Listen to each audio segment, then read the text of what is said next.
go. Walk into the meet with a mission and vision. Time to make the work count for my goal and go get it, because we're in it to win it. Do it all in the bag, confidence and track. Give it all you have, let's get a big bar. Pop in, I'm locked in, that's right, no competition. Can't stop what I'm bringing. Fans are screaming at the heights that I'm clearing. Using my gift to get the ball to the ceiling. Staying focused. Alright, so for our pole vault corner this week, we're going to talk about what allows a person to be a post-collegiate vaulter, and also what are certain expectations that you have to have of yourself and also of a coach and other people that you're trying to surround yourself with. So Rick, you've seen a lot of people really take that direction and try to become a post-collegiate vaulter. I mean, there's a lot that goes into it. So you want to start it off for us? Yeah, I mean, this is a tough category because you see a lot of guys, a lot of girls out there, their dreams to become a professional level vaulter. In this day and age, unfortunately, 2018 is a little more difficult than maybe it was, a decade ago. A decade ago, I think there was a little more money, a little more interest in track, so there were certainly more spots open. Now it's getting to be a tougher and tougher journey, tougher road. So yeah, becoming a professional from being a good college vaulter, there's a lot of challenges there. And Zach, as you are an emerging elite. You're a guy who wants to keep jumping. Whether you make money or not, it'd be nice if you do, but more importantly, you want to keep jumping because of the love of the sport. So, there's all different categories of things here and a lot of different struggles. I mean, tell me about some of the struggles that you've gone through. Yeah, the hardest thing I've seen a lot of people when they train will come out of high school. You have, let's say, 4 years of training in high school. You go to college, you have an extra 4 years of training. I mean, I feel you really start hitting that apex and the peak of your vaulting about 10 years in, we'll say, just for the most cases for a lot of people. Now, the unfortunate case that people train for 8 years of their life and put everything they have into it, and then after they get out of college, it's difficult to find a training facility, it's difficult to access certain equipment that you need, along with just the sheer fact of motivation. You're trying to get a full-time job and you're trying to balance all of these different really life-choosing decisions that you have to go with. So I think those are really the big key factors that either will allow a person to be successful with it or just kind of hold them back. Welcome to Vault Talk, covering pole vault in its entirety, featuring three-time Olympic coach Rick Scher and emerging elite Division III national champion Zach Ferrara. Are you ready? Let's go. Blast off, take it to the atmosphere. Sit back, relax, and move up from here, but we don't scare. We only vault tough to bear. Had a dream and the mission, now the vision's clear. There's no fear when we're swimming in my timing gear. See what's the blood. Well, I mean, money's a factor. If you have the money, you can buy time. If you can buy time, you can buy training. Yeah, and that's important. Not necessarily paying for training, but you've got to have the time to train. Yeah. And if you're working 12-hour days, you're not going to have the time to train. So, this is where the persistence of the athlete comes in. I like persistent vaulters when they are willing to go the extra mile to get their training in, because you're not going to be in a perfect scenario. Jen, a great example early, look, there was no money there. I remember at times going up to Canada, coming back and literally not knowing if we had enough money to get through the change, through the toll booth, to pay for, because that's how it is. You all struggle. She actually had a job at the local, Quick Mark or whatever it is up here. It was like a truck stop, and she talks about that, about, hey man, I was out of college in Dead Brook, and they all go through it, and you see it on TV, it looks glamorous, and you see the great sponsorships and the Adidas and the Nike outfits, and you see these people coming in some good money, which there is good money when you're winning, but boy, they all struggle early. So money is certainly a factor, and here's the thing too, you got to surround yourself with the right people. I cannot tell you how many times the wrong agent or the wrong sponsor or the wrong coach has destroyed a career. It happens all the time. There's just not a lot of agents out there or coaches out there that can really take somebody from the collegiate to the professional level. It's very easy to figure out who they are. The problem is it's just not very many of them. So from a coaching perspective, it is a big factor in that post-collegiate becoming professional. Coaching is huge in this event. It's not the 100 meters. This is an extremely technical event with a tremendous amount of variables. So your coaching matters. Your agent matters. There's some agents that are much more challenging than others. Some agents are very well connected. They do a better job. And certainly sponsorship. If you're lucky enough to get a sponsorship, you know, you got to have good cohesion with that sponsor. In other words, you have conflict there too. So Yeah. these are all just factors. But, you know, if you notice of all these things that I've said, I haven't really mentioned talent. Yeah. And the reason is, in this event, again, not the 100 meters, not the long jump, Yeah. this is the pole vault with a tremendous amount of variables. This is where the persistent athlete wins. This is where the tough athlete wins. If you surround yourself with the right people, you're going to make up the gap of talent, okay? We've had a lot of vaulters beat people who are more talented than them because there's so many factors you can make up that gap. So, you know, we like talent. Hey, we all want to be 6'5", running a 4.3 40 bench pressing 400 pounds. But that person so far just hasn't really come out, and it's not so much physical as it is the persistence of the vaulter and surrounding yourself with the right people, you know, in my opinion. Yeah. So here on Vault Tough, we're going to talk about the Akron Pole Vault Convention. Rick, Jen, and myself had the opportunity to get down there and check it out. So Rick, you've been to different conventions around. You know, what's the Akron convention all about? You know, Akron, great convention. A lot of things going on. Our 2-day convention.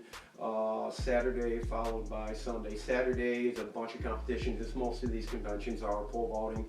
A lot of the high school and college kids, and then followed by an elite competition at night. Yep. They do a great job.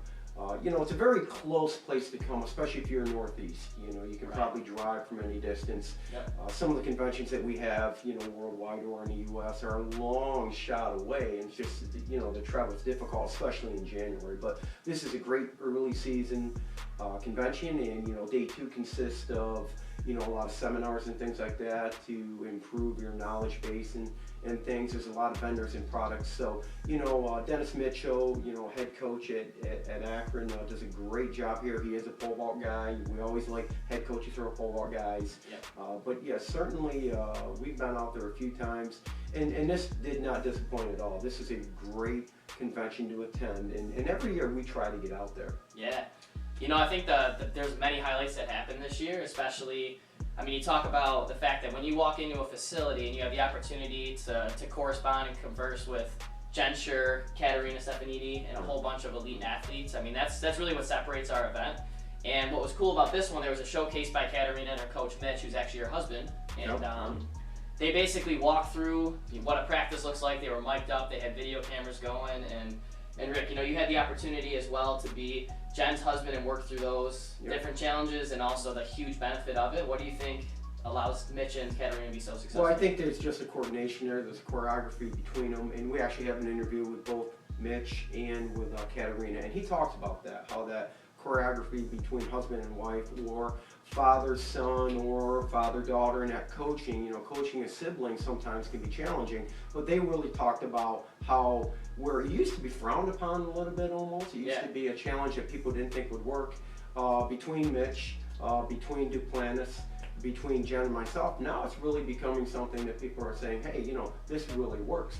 Fabiana Mir and her husband are another great example of this. So, you know, this was a great time to talk to them, and again, we get into that, but, you know, this is an exciting competition at a lot of levels. You want to tell us about the elite competition a little bit with Katie and with Matt there? Yeah, you know, it was definitely a pretty stacked field going out there, and Sean Barber and Matt pretty much duked it out for the remaining of the boys. But I mean, you had Chris Pillow, you had Chase Brandon, and a whole bunch of really high elite athletes in that men's category, and also on the women's side, you had Katie, who came out on top. She jumped right around 15 feet. She jumped a 456 bar, and then took some really good attempts over 470. So, I mean, let's talk about the highlight though. You know, Erica Ellis, she came out, jumped 14-1, 430 bar, 16 years old, Rick. Yeah, it's incredible. Yeah, you know, Erica, I mean, obviously, you know, look, a lot of people are going to jump 13 in high school. You're going to get around 8 or 9 a year that are going to reach that 13-foot mark, but very few are going to reach 14. Yeah. In fact, I don't think last year in indoor, I don't even think anyone even jumped 14 last year indoors. I'm not sure. But at 16 years old, as a young junior, to go out and do that. Now that actually was an American record, I believe, for a 16-year-old. But I think the big question is, you know, sometimes kids can blow up huge bars like that young, and do they have the potential to go to the next level, or do they not have that potential? And Eric is actually in a category where she just has tremendous potential. Obviously, just on huge poles. Yeah. I mean, just beyond, you know, and again, when I worked with Mary Saxon, she was on big poles as the first 14-footer in high school, but Erica's even on substantially more pole, probably 10 to 15 pounds more pole. Wow. So that, along with just, you know, great height, long limbs, you know, she's a real legitimate recruit as far as going to the next level. She's got a lot of things going for her. Yeah. Good. This week's club feature. So the club feature for this week is the Altius Pole Vault Club down in Texas. Rick, you and Jen have had the opportunity to train down there a couple times. You want to talk about, you know, what are the features they have and. Yeah, you know, East Texas, I mean, no better place, you know, to pole vault than Texas. Texas is just a hotbed for pole vaulting, Yeah. and yeah, we're down there for about 6-7 weeks training. Both Carl and Jeff Erickson run a facility down there, and as you know, the uniqueness of having, you know, a pad at one side of the factory and the other side is where they're actually making the poles, Yeah. really causes for a really unique experience. And certainly if you need sticks, they can make them right there, you know, on site, Right. same day as you're jumping. So that's very unique. But, you know, Texas is Texas. It's traditional. You know, yes ma'am, yes sir. The kids are phenomenal down there. And Yeah. boy, there's just big jumpers down there. I mean, so many high school guys jumping 17, so many high school girls jumping 13 in Yeah. that area. So, Yeah. but you know, Texas is just a place that, you know, Zach, as a pole vaulter, you just got to go there at some point. Yeah, definitely. You know, it's like you said, Rick, you have the fact that you can create a pole and jump on that pole within the next, like the same day, if not the next day, is a huge benefit. And I mean, they have Stephen F. Austin, I believe they train there, you said, right? Yes. Rick? And Yes. they have a whole bunch of club athletes that come by. So, I mean, as a pole vaulter with that dream of going down to Texas, I mean, this is definitely the spot to go, is what you're saying. Yeah, definitely. And like I said, I just love traditional things like that. Yeah. And again, I can't say enough about the politeness of the kids and when you're trying to help them out. And, Yeah. you know, also in Carl Erickson, you know, and I'm not sure what his age is. He's getting up there. But, you know, Carl Erickson is definitely a Hall of Famer. Yeah. He's a guy that has probably coached as many 18-footers as any coach that I know of. Yeah. And he's a great guy, still there, still in there working. I know he's in his 80s. I don't want to offend him and say the wrong age, but I know he's somewhere in the 80s there. Yeah. But, you know, you just have two guys who have seen a lot and have had tremendous years in the pole vaulting business. And like I said, Jeff does just a great job running that business down there. And, yeah, it's certainly worth anytime you're in East Texas going by the Altius factory there. Yeah, for sure. Grab a hold of the Olympic gold just like Jen Sure. A new face in the game from Beijing to London, now the Rio Games. See, it's a sure thing, repping the USA. Strike fear in opponents when you come to compete. Persevering in the moments when you're owning the meat. It's an incredible feeling to be surviving this streak. Pick up the pole, mind racing. Adrenaline is fueling through the body and you can't think. Stay calm and evaluate. Take each second and because the day is the day. Heartbeats heavy, atomic, calm kicking. Chalk all over your sweaty palm. Faith in the ability, mentally strong. Strike fear and compete as you will fight along. But it's you and yourself alone. Competition doesn't matter. Again, welcome to Vault Tough. We are extremely excited here. We have Katerina Stefanidi. Certainly, he's our Olympic champion, also the defending world champion. Katerina, unbelievable you did what very few vaulters have ever done. You won an entire season by being undefeated in the pole vault. Very difficult to do. It's a tribute to your consistency. You're the top vaulter in the world, hands down right now. Olympic and world champ. Tell us one thing, just tell us one thing that you think might be a key to your success. Well, I think for training-wise, I think one of the big things is we generally keep the bungee low so that I actually learn to make it. This is an event of what height of a bar or a bungee you can make it. This is not an event of how high you can keep your feet. So we don't try to put the bar at like unreasonable height just for me to feel like, oh, I just went over a 5-point bar. We keep the bar low, we learn to make it, and I think that has helped me very much with my confidence making bars and also consistency. I know that every time I go out there I can make 470, 480. So this week's feature vaulter, we have Katerina Stefanidi. She is the 2016 Olympic gold medalist, and she also won the World Outdoor Championship in 2017. And to this point, she is the world leading highest female jumper for 2017. She had a 491, which is just over 16 feet. So passing it to you, Rick, I mean, you've seen Katerina all the way from her successful youth career all the way to where she is now, so... Yeah. Yeah, certainly. I mean, you know, if there's ever an example of kind of some ups and downs in a career, it would be Katerina. She's always been good. It's just a matter of, when has she been great or just good? If there can be a category of just good. But, very successful young. She actually held some youth world records maybe at age like 13, 14, 15. That was back in that 04, 05 range. Is there, here's a girl who had youth championships that she had won. Yeah. Went through college, had some struggles, came back to win an NCAA championship under Toby Stevenson at Stanford, and then went on and struggled a little bit at the pro level. And now, as you said, look, in the last 2 years, there is no question she is the #1 vaulter in the world. So incredible amounts of just consistency. She does a great job with her husband Mitch now as her coach. So Katerina is, it's simple to say, she's just the best vaulter right now in the world. Yeah, you've had success from a young age, which is incredible. Now, what do you feel?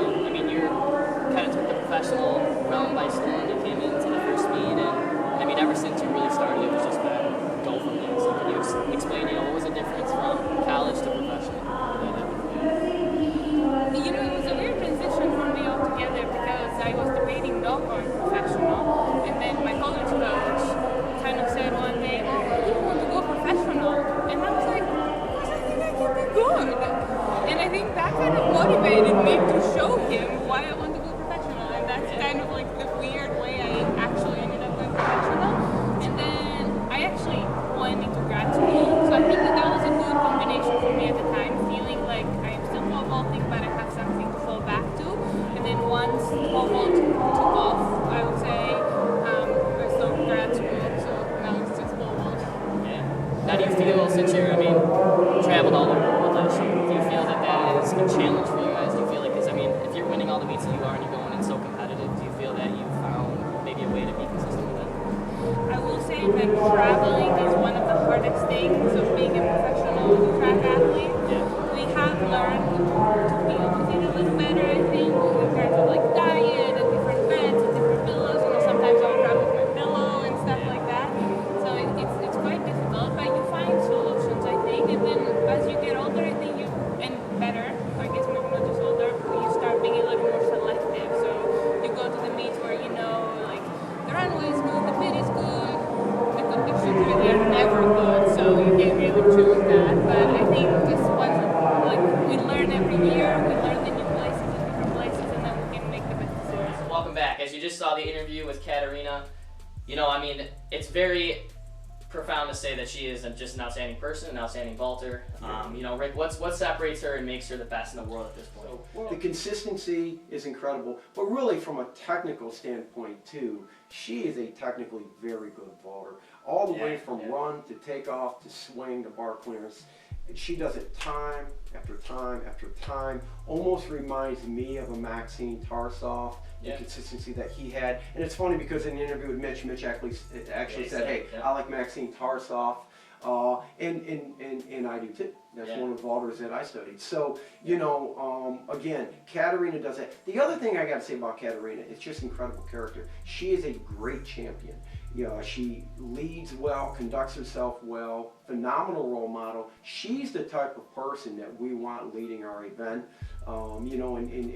She's Greek, but believe it or not, she actually resides, am I correct, Zach, here in the U.S.? You want to tell us about that a little bit? I do. It's interesting because you talk about the amount of resources and the opportunities that you have in the Olympic Training Center at Spire. Yeah. So that's where Mitch and Katerina train. And it's, I think being able to compete there and being able to train there is definitely going to lead you into having the best opportunity to jump high. So.